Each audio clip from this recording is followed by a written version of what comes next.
Денешна тема е 3 работи кои можете да ги правите доколку не сте во можност да доаѓате на психотерапија.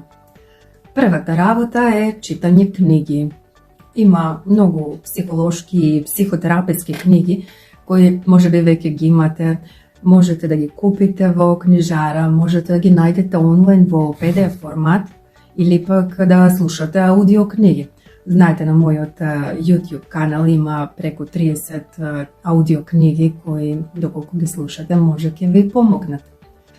Исто така може да слушате и некои едукативни видеа кои ги снимаат психолози и психотерапевти на различни теми, кои ќе ви дадат некои совети.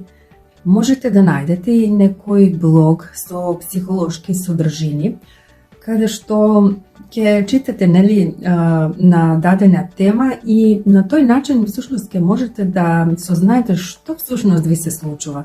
И добро е ако најдете и чекори како се излегува таквата состојба. Втора работа е пишување. Пишувањето е еден начин за искажување на своите чувства, на можеби болка, некоја стравови, се она што доживувате, да го споделите со себе сами едноставно. На тој начин тоа што го пишувате, како да се склопува во една целина, осмислена целина и станува полесно едноставно, како да веќе престанува да ве прогонува подоцна. Сте го извадиле од себе тоа што ви се случува внатре. Значи, пишувањето може да биде многу корисно. Тоа не мора да е некое литературно или не знам какво пишување, важно е само да е искрено. Целта на пишувањето е да си олесните на себе си и да го симнете едноставно тој терет што го носите поради дадена ситуација. И трета работа е зборување. Да зборувате со оние кои ви се блиски, кои ви значат, кои знаете дека ве сакаат, се грижат за вас.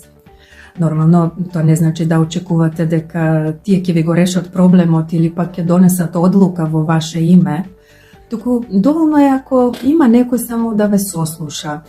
И убаво е кога има некој околу нас, кој не разбира, кој има емпатија, кој едноставно ни дава поддршка.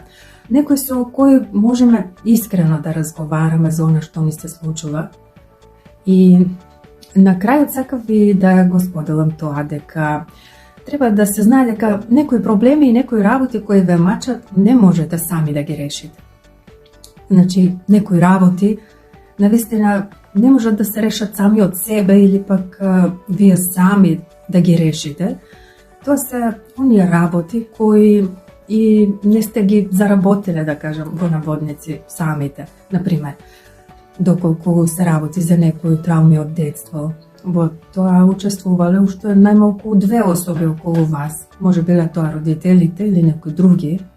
Значи, она што не сте го заработиле сами, односно она што другите ви го правиле на вас и тоа било штетно за вас, болно, ве повредувало, тоа и не можете сами да го решите. Има една изрека која мене ми се допаѓа, тоа е дека ако раните во нас настанале во односите со другите луѓе, тогаш опоравувањето и лечењето на тие рани мора да биде исто така во односот со други луѓе. При тоа се мисли всушност на односите кои се полни со љубов, бидејќи љубовта е всушност таа која лекува.